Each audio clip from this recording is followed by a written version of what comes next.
अगर आपने हमारे चैनल को सब्सक्राइब नहीं किया है तो सब्सक्राइब कर लीजिए और बेल आइकन को दबा दीजिए, जिससे आने वाली वीडियोस की सभी अपडेट आपको मिलती रहे। तो शुरू करते हैं आज का करंट अफेयर्स। आज का पहला क्वेश्चन है कि 30 सितंबर से 2 अक्टूबर तक पर्यटन दिवस 2022 का आयोजन कहाँ किया जाएगा। तो इसका पहला ऑप्शन है पटना, दूसरा है शिमला, तीसरा है मुंबई, चौथा है पंजाब। तो आपको बताना है कि जो पर्यटन पर्व 2022 है इसको कहाँ पर आयोजित किया जा रहा है। तो इसका सही ऑप्शन है ऑप्शन नंबर 3, मुंबई में। मुंबई में पर्यटन पर्व 2022 का आयोजन किया जा रहा है। तो ये जो पर्यटन पर्व है ये महाराष्ट्र के जो मुख्यमंत्री हैं एकनाथ शिंदे, इनके द्वारा मनाया जा रहा है। और ये कहाँ पे मनाया जाएगा, ये जो छत्रपति शिवाजी महाराज वास्तु संग्रहालय है वहाँ पे मनाया जाएगा। और अब की बार आज़ादी महोत्सव भी मनाया गया था इंडिया में, जिससे आप लोगों ने सबने अपने अपने घरों पे तिरंगा फहराया होगा। तो चलते हैं नेक्स्ट क्वेश्चन की तरफ। अगला क्वेश्चन है देश का पहला कोचिंग हब कहाँ पर विकसित किया जा रहा है। तो इसका पहला ऑप्शन है जयपुर, दूसरा है कानपुर, तीसरा है भोपाल, चौथा है नई दिल्ली। तो इसका सही ऑप्शन है ऑप्शन नंबर ए, पहला कोचिंग हब जो है वो जयपुर में स्थापित किया जा रहा है। वैसे ये पहला कोचिंग हब तो कई जगह पर हैं, जैसे कानपुर में है काकादेव जहाँ पर IIT, JEE और नीट की तैयारी कराई जाती है। और दिल्ली में तो करोल बाग में है जहाँ IAS PCS की तैयारी कराई जाती है। मुखर्जी नगर जहाँ IAS PCS की तैयारी कराई जाती है। ये कई जगह पर कोचिंग हब हैं, लेकिन जो ये जयपुर में स्थापित किया जा रहा है कोचिंग हब, ये सरकार के द्वारा स्थापित किया जा रहा है। और इसमें सभी सुविधाएं होंगी स्टूडेंट्स के लिए, लाइब्रेरी और स्टूडेंट्स के रहने की व्यवस्था, और वहाँ पर पार्किंग की व्यवस्था और ट्रेनिंग का सामान, अच्छे खाने, सभी तरह की वहाँ पे कैंटीन वगैरह उपलब्ध होंगी जो जयपुर में स्थापित किया जाएगा। चलते हैं नेक्स्ट क्वेश्चन की तरफ। अगला क्वेश्चन है कि 28 सितंबर 2022 को किसे वर्ष 2021 के लिए राष्ट्रीय लता मंगेशकर पुरस्कार सम्मान दिया गया है। तो पहला ऑप्शन है आनंद मिलिंद, दूसरा है रमेश सिंह, तीसरा है शैलेंद्र कुमार, चौथा है कुमार सानू। तो आपको बताना है कि जो राष्ट्रीय लता मंगेशकर सम्मान है ये 2021 का सम्मान किसको दिया गया है। तो ये इसका सही ऑप्शन है option number D, Kumar Sanu को 2021 का राष्ट्रीय लता मंगेशकर पुरस्कार दिया गया है।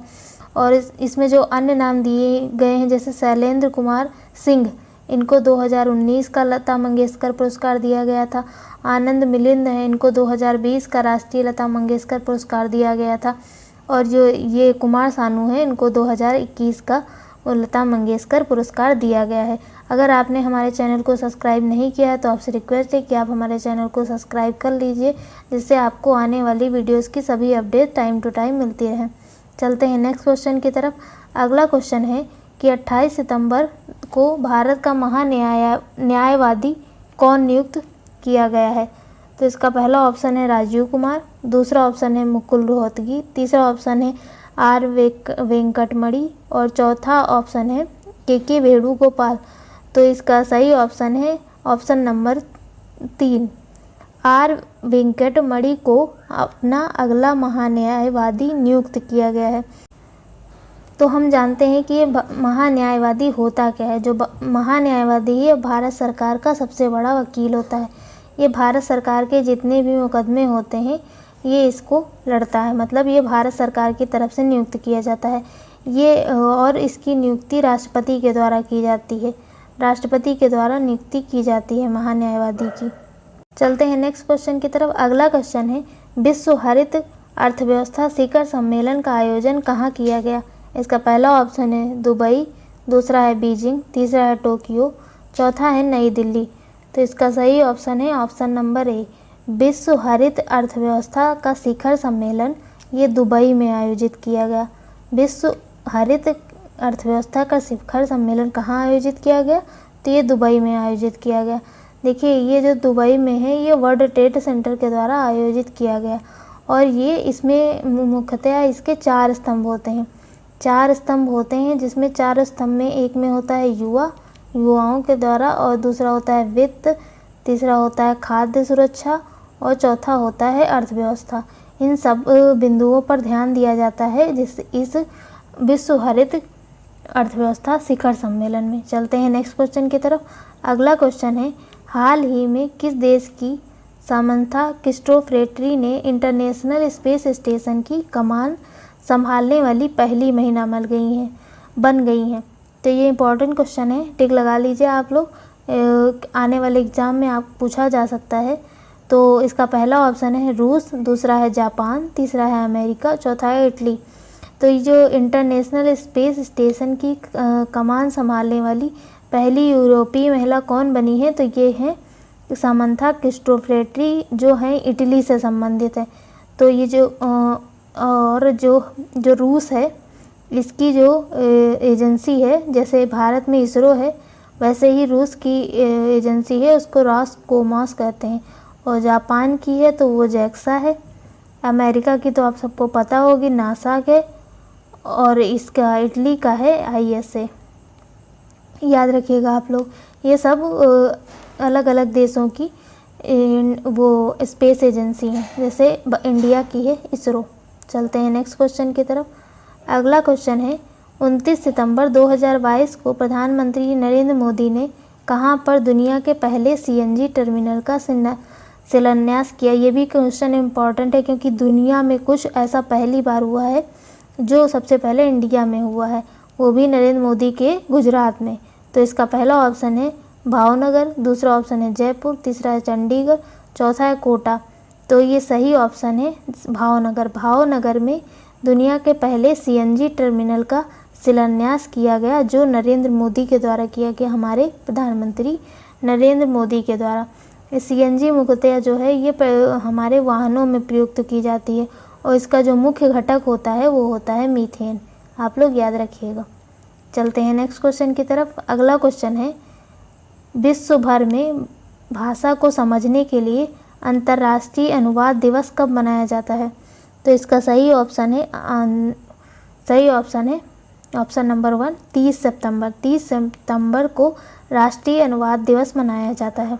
अगर आपने हमारे चैनल को सब्सक्राइब नहीं किया है तो सब्सक्राइब कर दीजिए, जिससे आने वाली वीडियोस की सारी अपडेट आपको मिलती रहे। और ये जो करंट अफेयर की PDF है आपको हमारे ग्रुप में मिल जाएगी, जिससे वहाँ से आपको मिल सकती है, आप उसको ज्वाइन कर लीजिए। चलते हैं नेक्स्ट क्वेश्चन। नेक्स्ट क्वेश्चन है कि हाल ही में किसे होगा उनकी कृति मालवा के भित्ति चित्र के लिए राष्ट्रीय स्तर के पुरस्कार से नवाजा गया है। इसका पहला ऑप्शन है नर्मदा प्रसाद उपाध्याय, दूसरा है KR नारायण, तीसरा है विक्रम सेठ, चौथा है किरण देसाई। तो इसका सही ऑप्शन है, जो मालवा के भित्ति के चित्र हैं, ये किसकी पुस्तक है, तो ये नर्मदा प्रसाद उपाध्याय की पुस्तक है। तो इसका सही ऑप्शन होगा option number A, Narmada Prasad Upadhyay की पुस्तक है मालवा के भित्ति के चित्र। याद रखिएगा आप लोग। चलते हैं नेक्स्ट क्वेश्चन की तरफ। अगला क्वेश्चन है कि भारतीय गायिका लता मंगेशकर की 93वीं जयंती पर लता ए लाइफ इन म्यूजिक शीर्षक की जीवनी को प्रकाशित करने की घोषणा किसने की है। इसका पहला ऑप्शन है पेंगुइन रैंडम हाउस इंडिया ने, दूसरा है जैको पब्लिशिंग हाउस ने, तीसरा है हैचेट इंडिया ने, चौथा है LF बुक कंपनी ने। तो ये जो लता ए लाइफ इन म्यूजिक शीर्षक की जीवनी को प्रकाशित करने की जिम्मेदारी ये है पेंगुइन रैंडम हाउस इंडिया ने ली है। याद रखिएगा आप लोग, पेंगुइन रैंडम हाउस ने लता ए लाइफ इन म्यूजिक शीर्षक को प्रकाशित करने की जिम्मेदारी ली है। चलते हैं नेक्स्ट क्वेश्चन की तरफ। अगला क्वेश्चन है, तेलंगाना सरकार ने प्रदेश में घरों तक नल के पेयजल को पहुंचाने के लिए किस योजना को केंद्र सरकार ने सम्मानित करने की घोषणा की है। तो इसका पहला ऑप्शन है मिशन भगीरथ योजना, दूसरा ऑप्शन है मिशन कुशलकर्मी योजना, तीसरा ऑप्शन है स्वामी विवेकानंद युवा शक्ति योजना, और चौथा ऑप्शन है सुजल। तो ये तेलंगाना सरकार की ऐसी कौन सी योजना है जिसके द्वारा तेलंगाना सरकार ने हर घर नल से जल पहुंचाया है, तो उसके लिए केंद्र सरकार के द्वारा इनको सम्मानित किया जाएगा। उस योजना का नाम है मिशन भगीरथ योजना। याद रखिएगा आप लोग, उस योजना का क्या नाम है, मिशन भगीरथ योजना। चलते हैं नेक्स्ट क्वेश्चन की तरफ।